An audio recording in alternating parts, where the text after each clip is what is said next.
So hello guys, कैसे हो आप सभी। स्वागत है आपका फिर से मेरे चैनल में। तो पिछले वीडियो में हम लोगों ने बात की थी अपनी क्लासेस के बारे में कि क्लासेस का सिस्टम कैसा रहेगा। वीक में एक वीडियो क्लास का डालूंगा और आप लोग पूरी वीक प्रैक्टिस करते रहना। और हमने थोड़ी सी बात की थी ड्राइंग मटेरियल की, पेंसिल के बारे में, पेपर के बारे में और इरेजर के बारे में। अभी हमारे देखो ड्राइंग मटेरियल का तो सेक्शन हो गया।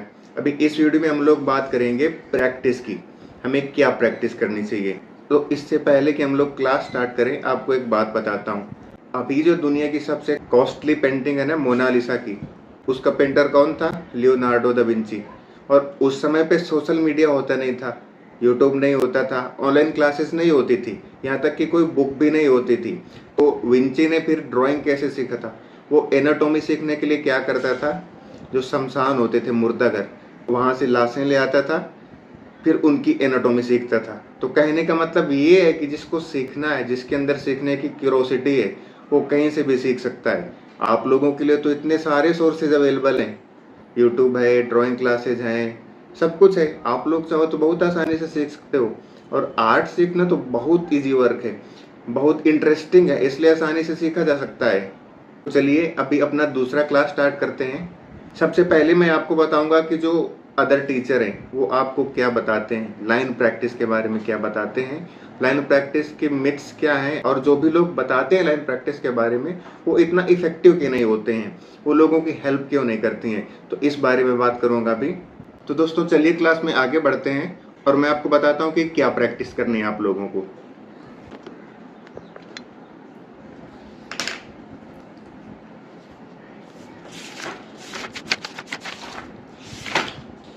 लोग बोलते हैं लाइन प्रैक्टिस करो, और लाइन प्रैक्टिस के नाम पे क्या बोलते हैं कि ऐसे लाइन खींचते रहो, ऐसे लाइन खींचते रहो, ऐसे लाइन खींचते रहो, ऐसे लाइन खींचते रहो, ऐसे ऐसे करते रहो, ऐसे ऐसे करते रहो। लेकिन ये बच्चों के लिए होता है। यदि आप एडल्ट हैं, 15, 16, 18, 20 साल के हैं, तो आपको इसकी ज़रूरत है कि नहीं, मैं आपको बताता हूँ। देखो, आप एक लाइन ऐसे खींचना, ऐसी लाइन खींच रही है, ऐसी खींच रही, ऐसे खींच रही, मतलब कि ऐसी नहीं खींच रही।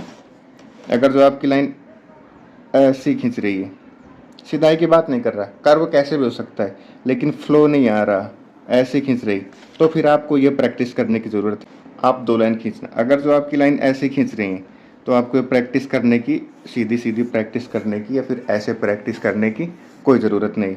आपकी लाइन ऐसे खींच रही है, आपको लाइन सीधा खींचना है, ऐसे खींचना है, लेकिन आप ऐसे खींच रहे हो, ऐसे खींच रही, तो आपको प्रैक्टिस करने की ज़रूरत है। अब आपको प्रैक्टिस क्या करना है? प्रैक्टिस का एम क्या है कि हमारा हाथ फ्लो में आ जाए। हमारा हाथ फ्लो में कैसे आएगा?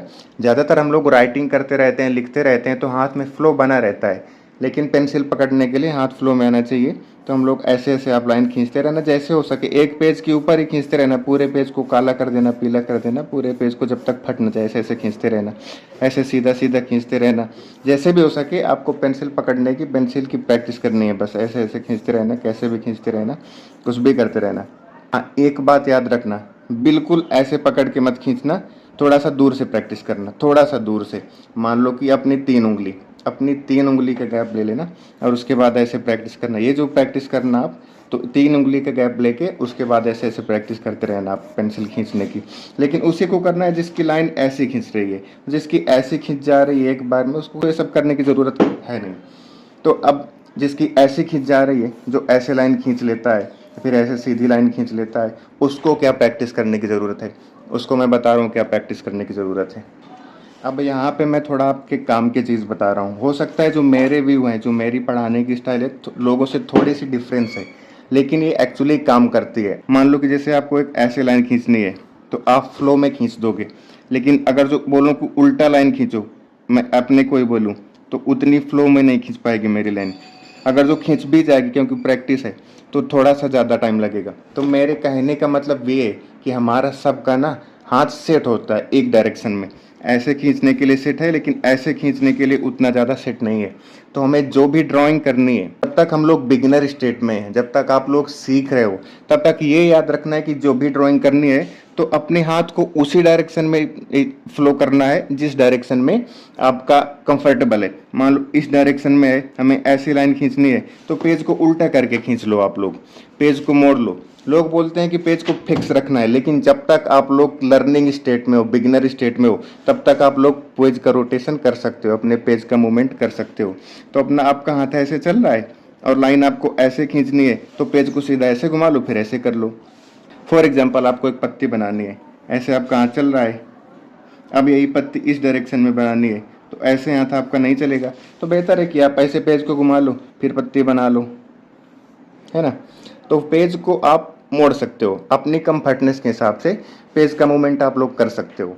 तो इसी प्रैक्टिस में फर्स्ट प्रैक्टिस हो गई कि आपको ऐसे लाइन खींचनी है, सीधी लाइन खींचनी है,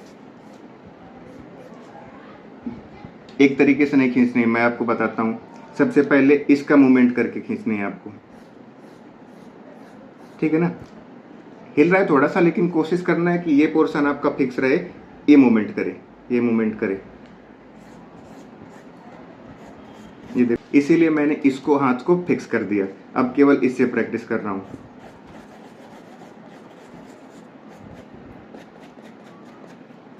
ठीक, तो एक समझे किसकी प्रैक्टिस करनी, इसकी प्रैक्टिस करनी है। ये आपका यहाँ से कलाई से मुड़ना चाहिए, कलाई से फ्लो आना चाहिए।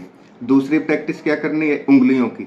अभी आपको क्या प्रैक्टिस करनी है, केवल इतनी मुड़नी चाहिए उंगली, केवल उंगलों से, केवल फिंगर से आपको फ्लो करना है। तो जैसे भी आप सीधी लाइन खींचो, तिरछी खींचो, कुछ भी खींचो, लेकिन आपको प्रैक्टिस करना है फिंगर मूवमेंट करने की। तो आप पूरा हाथ फिक्स कर लो। देखो मैंने इसको भी बेस दे दिया, इसको भी बेस दे दिया, इन दोनों को नहीं हिला रहा हूँ। आप केवल फिंगर से प्रैक्टिस, कैसे भी खींचे, लेकिन आपको बस फ्लो में लाना है। थोड़ा सा प्रैक्टिस करना है कि फ्लो में आ जाए हमारी फिंगर, तो बस फिंगर से प्रैक्टिस करनी है। इतना हो गया। अभी तीसरा क्या करना है, ये बड़ी पेंटिंग के लिए होता है, या फिर कुछ भी बड़ा बनाना है। मान लो इतनी बड़ी लाइन बनानी है पूरे, ये तो छोटा सा पेज है, कभी दीवार में बनाना है या फिर आपको आर्टिस्ट बनना है तो आपको करना ही पड़ेगा, ऐसे बनाना है। तो ये दोनों से तो काम चलेगा नहीं, करना है एक बड़ा पेज ले लेना है और इससे इसकी प्रैक्टिस करना है। ऐसे लाइन खींचना है, ऐसे ऐसे लाइन खींचना है। आपको ये फिक्स रखना है, ये फिक्स रखना है, ये फिक्स रखना है, इनको नहीं मूवमेंट करना है, इनको नहीं मूवमेंट करना है, और इसको भी नहीं मूवमेंट करना है। आपको केवल इसको मूवमेंट करना है, यहाँ से शोल्डर से। तो आपको ऐसे करना है। देखो मेरा कुछ भी नहीं हिल रहा, केवल मेरा कुछ भी मूवमेंट नहीं हो रहा, केवल यहाँ से मूवमेंट हो रहा है। अगर जो आपका पेज छोटा है तो आप लोग फ्लोर पे चौक से कर सकते हो, लेकिन बड़ी बड़ी लाइन खींच के इसका मूवमेंट आप लोग सीख लेना, इसकी प्रैक्टिस आप लोग कर लेना, ठीक है। तो नंबर 1 आपको क्या प्रैक्टिस करनी है, फिंगर मूवमेंट की। फिंगर मूवमेंट में ट्राई करना कि 3 अपनी 3 उंगली के दूर में रखना। वैसे इसका भी एक रूल होता है कि पेंसिल कितनी दूर से पकड़ते हैं, उसके लिए मेरे को अलग वीडियो बनाना पड़ेगा, क्योंकि वो इतना बड़ा रूल है, आपको एक लाइन में नहीं समझा सकता हूँ। तो अभी के लिए आप ये मान लेना कि 3 फिंगर की डिस्टेंस से पकड़ लेना पेंसिल, और फिंगर का आप लोग मूवमेंट करना, इसकी प्रैक्टिस करना, फिंगर घुमाने की, सब कुछ फिक्स करके फिंगर की प्रैक्टिस करना। नंबर 2 प्रैक्टिस क्या करना है, इधर से कलाई मूवमेंट की। फिंगर फिक्स रखना है, पीछे का हाथ फिक्स रखना है, कलाई का मूवमेंट करना है। तो कलाई से ब्रिस्ट, इसकी प्रैक्टिस करना है, ब्रिस्ट मूवमेंट की। नंबर 3 क्या प्रैक्टिस करना है, इधर से इससे ड्राइंग, इसको केवल मूवमेंट करना है और बाकी सब फिक्स रखना है। और नंबर 4 क्या करना है, आपको कंधे से शोल्डर का मूवमेंट करना है। तो आपको 4 चीज़ों के मूवमेंट की प्रैक्टिस करनी है, उंगली से, कलाई से, इधर से और शोल्डर से। तो 4 मूवमेंट की प्रैक्टिस करनी है। आप ये मत देखना कि लाइन तिरछी खींच रहे, सीधी खींच रहे, उल्टा खींच रही है, लेकिन आप प्रैक्टिस करना 2 दिन, 4 दिन, 6 दिन ऐसे। तो दोस्तों ये हो गई हमारी प्रैक्टिस की बात। हमें लाइन प्रैक्टिस नहीं करना है, जैसे कि सब लोग बोलते हैं लाइन खींचने की प्रैक्टिस करना है, बिल्कुल भी नहीं करना है। हमें मूवमेंट की प्रैक्टिस करना है, फिंगर मूवमेंट की प्रैक्टिस करना है, एल्बो मूवमेंट की प्रैक्टिस करना है, ऐसे, फिर यहाँ से मूवमेंट की प्रैक्टिस करना है, ऐसे लाइन खींचना, ऐसे सर्कल खींचना, जैसे लोग सर्कल खींच देते हैं ना, इससे यहाँ से प्रैक्टिस करना है। फिर शोल्डर की प्रैक्टिस करना है, ये तीनों चीज़ फिक्स रख के यहाँ की प्रैक्टिस करना है। तो हमने 4 प्रैक्टिस बोली। अभी आप लोग 1 हफ्ते के लिए ये प्रैक्टिस करना, इनको रोटेशन की प्रैक्टिस करना, राइट हैंड हो तो राइट हैंड से, लेफ्ट हैंड हो तो लेफ्ट हैंड से। बीच में अगर जो मेरा नेक्स्ट वीडियो आता रहेगा तो आप सीखते रहना। ये तो प्रैक्टिस आप कभी भी कर सकते हो, आर्टिस्ट हो जाओ 4 महीने 6 महीने जब तक मन हो आपको प्रैक्टिस करते रहना। अभी के लिए इतना ही। मेरे पास बताने के लिए बहुत कुछ है, ड्राइंग क्लास में बहुत कुछ है, लेकिन आप लोग फेड अप हो जाओगे, आप लोगों को समझ में नहीं आएगा। तो अभी आप लोग ये प्रैक्टिस करना। पिछली क्लास में हमने पेंसिल, इरेजर और पेपर की बात की थी, जो आप लोग माइंड पे रखना। इस क्लास में हमने बात की हैंड मूवमेंट की प्रैक्टिस की। अभी नेक्स्ट क्लास में हम लोग बात करेंगे प्रेशर की प्रैक्टिस की, पेंसिल पे कितना प्रेशर देना है और पेंसिल कैसे पकड़ना है। तो अभी नेक्स्ट वीडियो में आपको बताऊंगा पेंसिल पकड़ना कैसे है और प्रेशर की प्रैक्टिस कैसे करना है। वो बहुत ज़रूरी होता है, पूरी ड्राइंग में आपको बहुत सा काम आएगा। प्रेशर होल्ड करना, पेंसिल पे कब कितना क्यों प्रेशर देना है, ये मैं आपको नेक्स्ट क्लास में बताऊंगा। आंखों से कैसे देखते हैं। तो अभी आप लोगों के लिए एक होमवर्क है, आप कोई भी ड्राइंग करने के लिए बैठ जाना और किसी तीसरे बंदे को, आपके घर में मम्मी हो, पापा हो, दोस्त हो, भाई हो, बहन हो, गर्लफ्रेंड, बॉयफ्रेंड, जो भी हो, उससे बोलना कि आपको नोटिस करेगा। क्या नोटिस करेगा कि आपने मान लो 10 मिनट ड्राइंग की, तो कितनी देर आप लोगों ने अपने पेज पे देखा और कितनी लोग आप लोगों ने ड्राइंग पे देखा, मतलब ऑब्जेक्ट पे देखा, जिस चीज़ की ड्राइंग कर रहे हो। जैसे कि मान लो कि मैं इस डब्बे की ड्राइंग कर रहा हूँ, या फिर मोबाइल से ही किसी फोटो की ड्राइंग कर रहा हूँ, तो मैंने अपने सामने मोबाइल रख के उसकी ड्राइंग कर रहा हूँ। तो दूसरे से पूछना 10 मिनट की ड्राइंग में तुमने कितनी देर मोबाइल में देखा और कितनी देर अपनी कॉपी में देखा, जहाँ पे आप लोग ड्राइंग कर रहे हो। ये आप लोगों का होमवर्क है, इसको आप लोग जान लेना कि आप लोग कितनी देर मोबाइल में देखते हो ड्राइंग करते समय, या फिर ऑब्जेक्ट में देखते हो, फिर फोटो में देखते हो जो बना रहे हो, और कितनी देर आप लोग पेपर में देखते हो जहाँ पे आप लोग ड्राइंग कर रहे हो। तो चलिए मिलते हैं अपनी तीसरी क्लास में। तब तक के लिए टाटा बाय बाय। और मेरा चैनल सब्सक्राइब कर लेना, बेल आइकॉन दबा देना और प्यारा सा कमेंट कर देना क्लासेस कैसी जा रही हैं।